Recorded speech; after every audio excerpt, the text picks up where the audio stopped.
capítulo 1, de 1 a 3, nós temos a seguinte escritura. Diz-nos assim a palavra de Deus. De 1 a 3, no capítulo 1, de 1 a 3, e diz: E veio a palavra do Senhor a Jonas, filho de Amitai, dizendo: Levanta-te e vai à grande cidade de Nínive e clama contra ela, porque a sua malícia subiu até mim. E Jonas se levantou para fugir de diante da face do Senhor para Tarsis.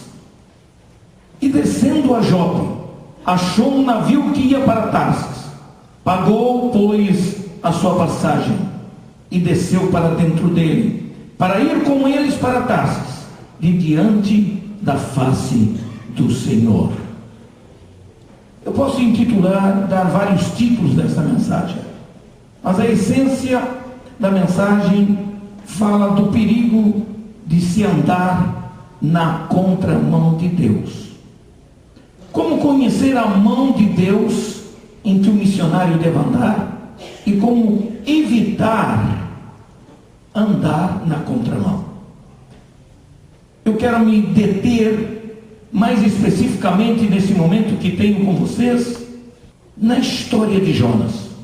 Uma história que nos confronta com o modo de Deus agir quando nós rejeitamos fazer a sua vontade. Indiscutivelmente, todos nós somos fascinados com a história de Jonas, porque os fatos curiosos da sua história o torna um personagem atrativo, um personagem querido por todos aqueles que o leem na Bíblia Sagrada. Mas é interessante que essa história é cheia de fatos contundentes, porque marcaram a vida desse profeta de um modo espetacular. É uma história que relata um desafio missionário com o qual o profeta relutou em aceitá-lo. Na verdade, essa história é uma história de confronto de vontades, a de Deus e a do próprio profeta, do próprio Jonas. É uma história que nos convida também à reflexão sobre nosso próprio caráter, nossa vontade, nossas paixões, nossos anseios, nossos desejos. Na verdade, essa história reflete um pouquinho de cada um de nós. Um pouquinho dos desafios e dos confrontos morais, espirituais e ministeriais com os quais nos deparamos no dia a dia.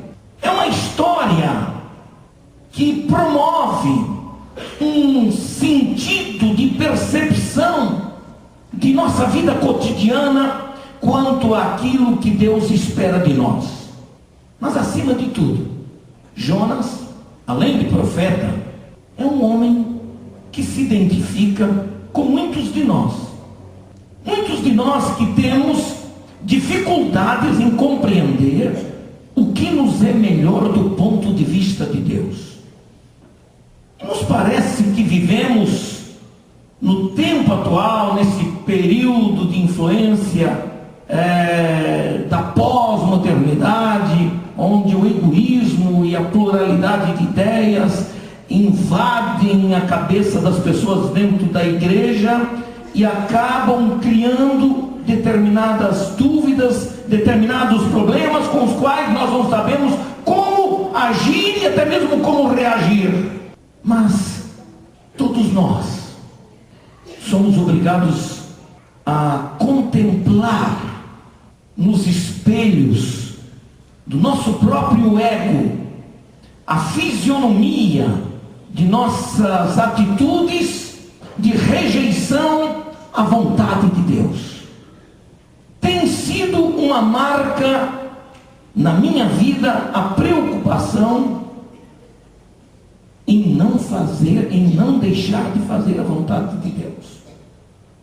Faço questão de dizer para a igreja na qual sou pastor, de que o maior medo que eu tenho na minha vida é de deixar de fazer a vontade de Deus, ou até mesmo de forçar a vontade de Deus para que se cumpra apenas a minha própria vontade.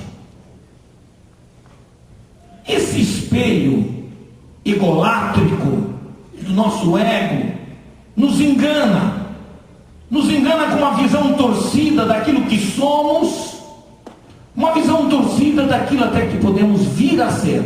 O primeiro pecado na vida da humanidade, no mundo, foi cometido naturalmente por Adão e Eva. E o seu pecado manifestou-se essencialmente no ego desse casal, muito inteligentemente provocado pela antiga serpente, o diabo.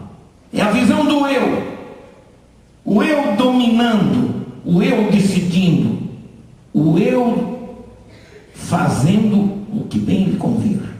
Nessa história de Jonas, este homem, não muito diferente de todos nós aqui, deixou-se dominar pela força do seu próprio ego.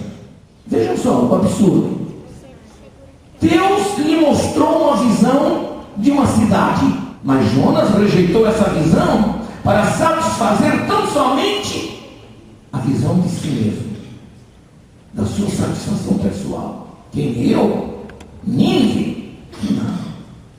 Eu não estudei, não me preparei, não sou profeta para ir para uma cidade miserável como esta. De jeito nenhum. Isso era o que ele imaginava acerca de si mesmo. Permita-me dizer isto a vocês aqui nesta oportunidade, nesta noite. Quando rejeitamos a visão de Deus acerca de nós mesmos, acabamos vendo apenas aquilo que é trivial, aquilo que é superficial, aquilo que é apenas exterior, porque perdemos a visão de Deus, a visão do extraordinário, a visão das coisas mais belas, que são as coisas de Deus. Mas nem todos estão dispostos, estou pronto a sacrificar os meus próprios sonhos por aquilo que tu queres para a minha vida. Caso contrário, eu não acredito em ministério de outro modo. Eu me sinto honrado em ser um retrógrado, porque eu ainda acredito nos princípios eternos da palavra de Deus, que chama, que ordena, que seleciona. Mas o que o Senhor quer de vocês, o Senhor quer de cada crente que é um missionário em potencial na vida da igreja, é que você diga o que Deus quer que você diga, sem se preocupar com as consequências, porque Ele se encarrega de cuidar dos resultados.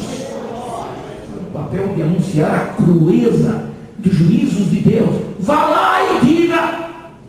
A gente pregar a mensagem das novas teologias, é a mensagem que combina direitinho com Tarsis, é a mensagem que agrada a todo mundo, é uma mensagem deliciosa de se pregar. O maior problema dos crentes, o maior problema na vida de um pastor, o maior problema na vida de um chamado é exatamente esse. Nós somos tentados a não fazer o que Deus quer. Valorizamos muito o nosso papel, mas o que é mais importante do que o título de pastor? É ser pastor de fato. E ser pastor de fato significa aquele que se submete a dizer aquilo que Deus quer que seja dito, mesmo que contrarie a vontade de um bocado de gente. Tudo o que precisa ser dito, mas que diga apenas o que Ele quer que seja dito, não o que você imagina ser o melhor. Na minha teologia, na minha inteligência, nos meus sonhos e nas minhas ambições, Ele faz melhor, mesmo que seja o caminho do sofrimento, mesmo que seja o caminho do vitupério, mesmo que seja o caminho da tristeza, da angústia, muitas vezes. Cada homem e mulher aqui presente possa dizer: Senhor, me ajuda a fazer a Tua vontade. Amém, igreja?